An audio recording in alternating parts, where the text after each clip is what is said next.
One of the central tenets of Donald Trump's presidential campaign has been his hardline immigration stance, building a wall on the southern border, kicking out immigrants who are not here legally.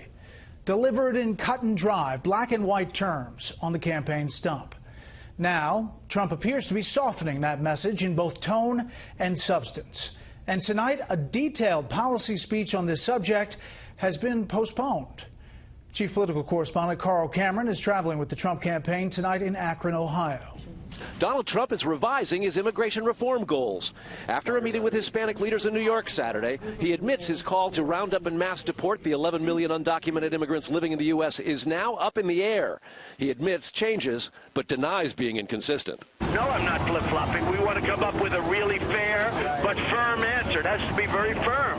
But we want to come up with something fair. Still, it's a reversal that follows dropping his proposed ban on new Muslim immigrants and visitors entering the U.S. He's campaigned on both for months. Immigration's a main topic of his first general election ad, which started Friday.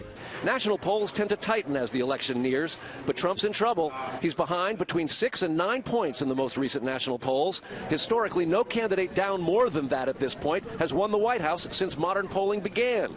Trump also trails in polls of the crucial battleground swing states likely to decide the election. The latest Monmouth poll here in Ohio, where he campaigns tonight, shows him down by 4. Trump's relying heavily on the National Party and super PACs to organize his grassroots campaign. He raised $36.6 million in July. Hillary Clinton's raised $52.3 million and has $20 million more than Trump in the bank.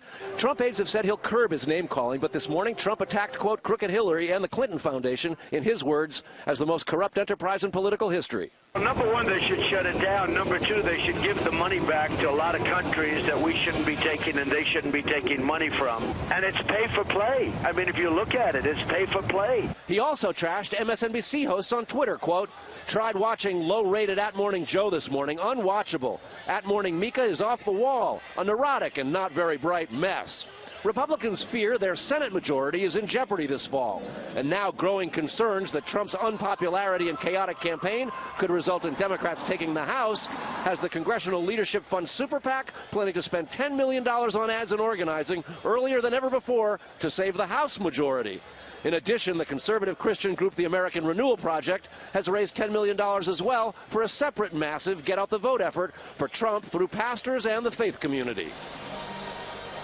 And another bright spot for Trump is that new Republican voter registration is up in 4 key states, more so than for Democrats: Pennsylvania, Florida, North Carolina, and Iowa.